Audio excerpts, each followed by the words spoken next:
Good afternoon, welcome back to my channel Atishi Das ব্লগকে তোমাদের অনেক অনেক শুভেচ্ছা। কেমন আছো? ভালো আছো? আমিও ভালো আছি। এখন থেকে আমি আমার ব্লগটা স্টার্ট করে দিলাম। উঠেছি তো অনেক সকালে, কাজকর্ম করতে তো হবে, কী কী করি না করি প্রত্যেকদিন তোমাদের সঙ্গে শেয়ার করি।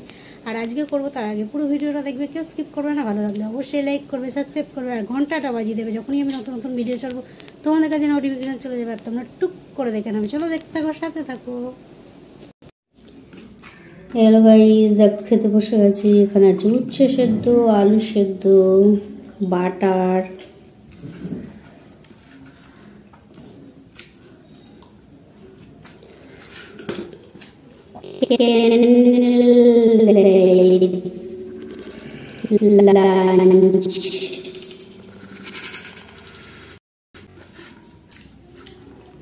আর সাথে আছে মাংস।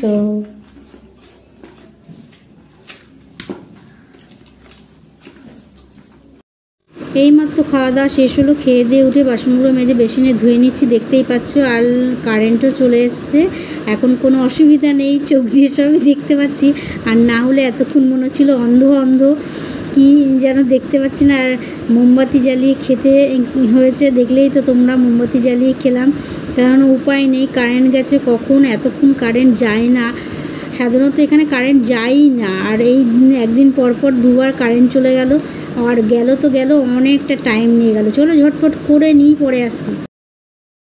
হ্যালো গাইস, খাওয়া তো অনেক আগে হয়ে গেছে। আর খেয়ে দিয়ে উঠে বাসন টাসন মেজে আর অনেকক্ষণ বাদে তোমাদের সঙ্গে কথা বলতে এলাম, কেননা একটু বসে সেলাই করছিলাম, সেই জন্য তোমাদের সঙ্গে এতক্ষণ কথা বলতে পারিনি। আর টিফিনটাও খেতে পারিনি। এই দেখো টিফিনে এখন কুরকুরে ফুরকুরে এগুলো এনেছে, এইগুলোই খেতে হবে। এই যে এগুলোই খেতে হবে, আর এখনও খাইনি। চলো খেয়ে দিয়ে নিই, তারপর তোমাদের সঙ্গে আবার পরে কথা বলছি, কেননা আর এখন কথা বলতে পারবো না। এখন একটু সেলাই নিয়ে ব্যস্ত রয়েছি, সেলাই করছি, ঠিক আছে। পরে আবার তোমাদের সঙ্গে বসে এখন টিফিনটা খাবো, খেয়ে দিয়ে তারপর আবার চাল ভেজাতে যাবো, তারপরে এসে তোমাদের। হ্যালো গাইস, দেখো খেতে বসে গেছি। এখানে আছে গোবিন্দভোগ চালের ভাত, মুগের ডাল, আলু, কাঁচা লঙ্কা দিয়ে এই ভাতটা করা, আর সাথে আছে বাটার, সাথে বাটার আছে, বাটার দিয়ে খাবো।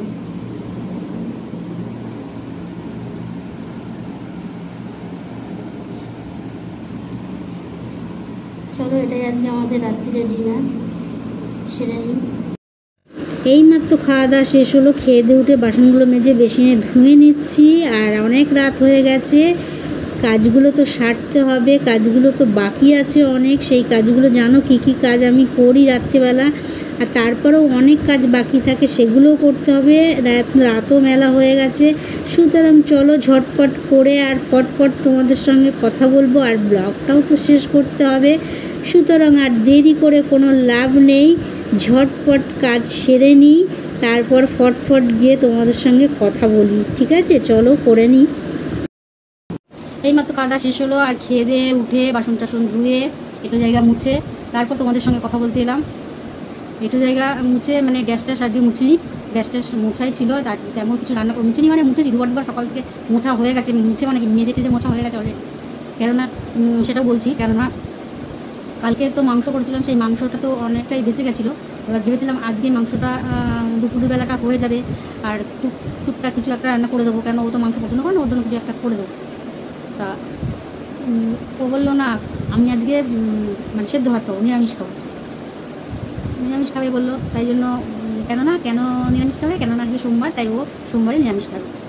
তাই কালকে রাতে যদি বলে দিত, তাহলে মাংসগুলো বেশি বেশি করে খেয়ে নিয়ে পরিষ্কার করে সমস্ত কিছু একদম ভালো করে, মানে ছেঁড়াশি বটি ফটি, মানে মগ টক ভয় থাকে, তাও আবার ভালো করে মেজে ঘষে একদম সমস্ত ঝকঝকে তকতকে করে রাখতে পারতাম। আর যেহেতু এটু মানে মাংসটা ছিল, সেই জন্য গ্যাসটাও এটু ওইখানে গ্যাসের ওখানটাই রাখা রয়েছে, সেই জন্য গ্যাসটাও যতই মুছে পরিষ্কার করে রাখি না কেন, গ্যাসের ওপরে প্রেশার কুকারটা বসানোর মধ্যে দেখেছো ছিল, তাহলে গ্যাসটাও এটু। সুতরাং ওই এটু গ্যাসে তার নিরামিষ ভাত রান্না করে দেওয়া যায় না, ও আর নিরামিষ খাবে, নিরামিষ যাই হোক নিরামিষ খাবে। তা এবার আমি জেনে, যখন ও বললো আজকে উপোস করবো, তাহলে জেনে বুঝে তার আমি পাপের ভাগিদার হতে পারি না। একটু কাটা খাইয়ে তারপর তো ও তো খেয়ে নেবে, ও তো অমৃত মনে করে খেয়ে নেবে, আর দোষের ভাগি আমি, ভাগের ভাগ আমি হবো। তা আমি তার থেকে ভালো করে আবার সমস্ত গ্যাস টেস্ট মুছে, ওই জন্য বললাম দুবার মতো গ্যাস টেস্ট মুছে। এইগুলো খুব বিরক্তি লাগে, মানে একবার একটু ধরো, একবার নিরামিষ, মানে জায়গাটা অনেক রকম অনেকটা থাকলে তাহলে ঠিক আছে, রাখার জায়গা, এর জায়গা যদি আলাদা আলাদা হয় তাহলে ঠিক আছে, কিন্তু এক জায়গা না থাকলে এটা খুব সমস্যা। তা আগে বলে দিলে আমি সমস্তটা গুছিয়ে টুচিয়ে বা ফ্রিজের ভেতরে রেখে দিতে পারতাম, তাহলে আমার এত খাটনিটাও হতো না, তাহলে আমিও নিরামিষ খেয়ে নিতাম একসাথে, ওর সাথে আবার আলাদা আলাদা করতে হতো না, যাই করতাম দুজন মিলে একসাথে নিরামিষ খেতাম।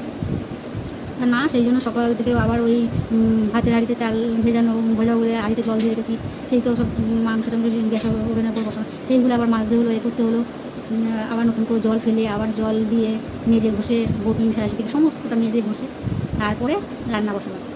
আর প্রেশার কুকারটা সাইড করে রেখেছিলাম এক সাইড করে, যাতে ফট করে ও এসে ধরে ফেলতে পারে, অত ইয়ে নেই, অত মানে তো একটু ধরে না, তাই জন্য আমি এক সাইড করে রেখে সমস্তটা ধুয়ে মেজে ঘষে আবার বটি সমস্তটা ধুয়ে নতুন করে করলাম। কী রান্না করলাম, ও কী বলল কী খাবে না, আমি বাটার দিয়ে ভাত খাবো, বাটার আলু সিদ্ধ দিয়ে দিলাম, উচ্চে সিদ্ধ দিয়ে দিলাম, আর মুগের ডাল বলেছিলাম মুগের ডাল আর গোবিন্দভোগ চাল দিয়ে ভাত করতে। তো আমি দেখলাম গোবিন্দভোগ চাল আর মুগের ডাল দিয়ে ভাত করলে ফেনা ভাতের মতন হয়ে যাবে, আর হাঁড়িটা ওইরকমই থাকবে, আবার তো রাতেও খেতে হবে, আর ফেনা ভাত করলে ওই ফেনা ভাত তো থাকবে না, খাওয়াও সম্ভব না, ওগুলো গরম গরমই ভালো লাগে।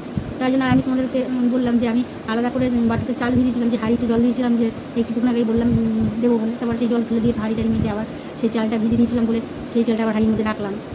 বাকিটা তো আমি আলাদা ধোয়া, বাটিগুলো ধোয়া, মশা এত কামড়াচ্ছে আজকে কী বলবো। সেই চালটা ধুয়ে তারপর কী বলতে যাচ্ছি নিজেই ভুলে যাচ্ছি। ওই চালটা হাঁড়িতে দিলাম, ওর জন্য উচ্ছে সেদ্ধ দিয়ে দিলাম, আর আলু সেদ্ধ দিয়ে দিলাম, বাটার দিয়ে দিলাম, আর মুগের ডাল করে দেবো বলেছিলাম, ওগুলো নাড়তে হবে না, তাই জন্য মুগের ডাল করলাম না। আর আমি মাংস দিয়ে ভাত খেলাম, কেননা মাংসটা রয়েছে, ওই জন্য মাংস দিয়ে করলাম, আমার জন্য তো আর কিছু করিনি, আর খাবো কী দিয়ে, ওই জন্য মাংসটাই খেতে হলো।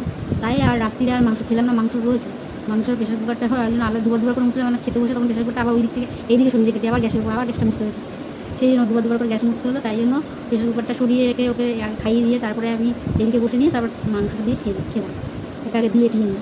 তোমরা তো দেখছো আমি যখন খাবো তখন অলরেডি ওর খাওয়া শেষ হয়ে গেছে, যা প্রত্যেকদিনই হয় তাই, আমিও দিতেই ওর খাওয়া শেষ হয়ে যায়, আমি তখন খেয়ে উঠতে পারি না। আর আজকে আরও বেশি করতাম, নিরামিষ কিছু একটা রান্না করে দিতাম, পোশাক ছিল বা সবজি ছিল, বা সেরকম সবজি দিয়ে একটা কিছু করে দিতে পারতাম, করিনি, তার কারণও আছে, ভেবেছিলাম করবো। আর সেই দিনকের মতন এই দুদিন আগে ও যখন খেলতে গেছিলো তেমন সেই দুটো মানে কটা বাজে তখন ওই বাজে এরকম 1-1:30 2 2:30, আমি অত ঘড়ি দেখিনি, ওই সময় যেই সময়টা আমি রান্না করি সেই সময়টা গেছে গিয়ে কারেন্ট। আর আগের দিন এসেছিলো 5:30 পৌনে 6টার সময় কারেন্ট, আর আমি ওকে তাই বলছি, ও তো ছিল না, খেলতে গেছিলো, সেদিনকে আমি তো রান্না করিনি ভাগিস, ওই জন্য। আর খাবার ছিল পুঁই শাকের তরকারি ছিল, মুসুরির ডাল ছিল, আর ভাত তারপরে উঠতে পারিনি অন্ধকারের মধ্যে। আর আজকে ও রোজ এখন তো আমায় করতেই হবে, একার জন্য বলে আমি সেদিনকে করিনি, কিন্তু আজকে তো করতেই হবে, তাই জন্য আর ওই তরকারি করলাম না, তরকারি করিনি। ওই কারেন্ট অফ ছিল, সেই কারেন্ট এসছে কখন, ওই একই টাইমে কিছুক্ষণ আগে এসছে, ওই 4:30 পৌনে 5টা নাগাদ কারেন্টটা এসছে, ওই টাইমে কারেন্ট এসছে। আর আমরা তো খেলাম যখন, তখন তো দেখলে যে আমরা মোমবাতি জ্বালিয়ে খাচ্ছিলাম, ক্যান্ডেল লাইট লাঞ্চ এরকম একদিন করেছি। আর এখানে সাধারণত কারেন্ট যায় না, সুতরাং মোমটো মতো রাখার প্রশ্নই ওঠে না, বা ডিম লাইট হেরিকেন রাখার প্রশ্নই ওঠে না, কারেন্ট সত্যিই খুব যায় না। এই দুদিন পর কারেন্ট গেল, মানে পরপর মানে কি 1 দিন বাদ দিয়ে এরকম কারেন্ট গেল, আর গেল যখন অনেকক্ষণের জন্যই গেল, এসতে তো তখন বললাম এই অতটা টাইম ধরে, তার জন্য আমি রান্না ও বলছে বলে পোস্ট সারাচ্ছি, যাই হোক অতক্ষণ ধরে রান্নাটা আমি অনেকক্ষণ ধরে করি, জানো ওই অন্ধকারের মধ্যে বসে বসে সম্ভব না করা, সেই জন্য। আর যখন খেলাম ওই গরমের মধ্যে মোমবাতি জ্বালিয়ে খেলাম, খেতে ভালোই লাগছিলো, মোমবাতি আলোটা বেশ ভালোই লাগছিলো, আমার বেশ ভালো লাগে মোমবাতি আলো, জিরো ল্যাম্পের আলো, এগুলো আমার খুব ভালো লাগে। তাই ওই খেলাম, খেয়ে দিয়ে উঠে বাসন টাসন যখন ধুচ্ছি তখন কারেন্ট চলে এসছে, যখন আমি বাসন টাসন ধুচ্ছিলাম তখন মনে হয় কারেন্ট চলে এসছে না, হ্যাঁ তখন কারেন্ট চলে এসছে, খাচ্ছিলাম তখনই কারেন্টটা হচ্ছে। যাই হোক ও তো খেয়ে দিয়ে চলে গেছে, আর আমি তখন ধীরে ধীরে বাসন টাসন ধুয়ে তারপরে তোমার সঙ্গে এসে কথা বললাম। এই হলো ব্যাপার, আজকে ওই জন্য কিছু করতে পারিনি, তাই জন্য রাত্রিরে ও যখন সকালবেলা মুখে বলে চাল এনেছে, গোবিন্দভোগের চাল মুগের ডাল এগুলো এনেছে, তাই রাত্রিবেলা সমস্তটা আবার পরিষ্কার করে মানে গ্যাসটা আবার মুছে, গ্যাসের উপর ইয়েটা রেখেছিলাম, প্রেশার কুকারটা রেখেছিলাম, আবার গ্যাসটা মুছে ভালো করে পরিষ্কার করে হাঁড়িটারি ধুয়ে আবার গোবিন্দভোগের চাল, মুগের ডাল, আলু, ছোটো করে আলু, একদম ছোটো করে আলু, যে বড় বড় গোদলা আলু আমার একদম ভালো লাগে, ছোটো করে একটা আলু কেটে, বেশি আলু নিয়ে একটা আলু, এই সাইজের একটা আলু ছোটো টুকরো করে, একদম ছোটো টুকরো করে গোল, তো ওই ভাতের মধ্যে দিয়ে দিয়েছিলাম, তার মধ্যে দিয়ে দিয়েছিলাম 6-7খানা কাঁচা লঙ্কা চিড়ে, আর দিয়ে দিয়েছিলাম মুগের ডাল, তো বললাম মুগের ডাল একসাথে, মুগের ডাল আর চাল ভালো করে ধুয়েই বসিয়েছি, আর নুন দিয়ে দিয়েছিলাম পরিমাণ মতন, আর বাটার দিয়ে খেলাম। এইটা ছিল রাত্রিরে ডিনার, আর কিছু করিনি। মাংস ছিল, মাংস ধরলাম না, কারণ দুপুরে আমি খেয়েছি, ও তো খেতে পারিনি। ওই আগে বলতো যে আমি কালকে সবগুলো নিরামিষ খাবো, তাহলে ওটা একটু দিয়ে দিতে পারতাম, বেশি করে একটু দিতে পারতাম, যে ও খাবে না যখন তাহলে দিয়ে দিই, সেটা তো আমাকে আর বলেনি। এই হলো ব্যাপার, চলো আর ব্লগটা বেশি বড় করবো না, আজকের মতন ব্লগটা এখানেই শেষ করি। Good night.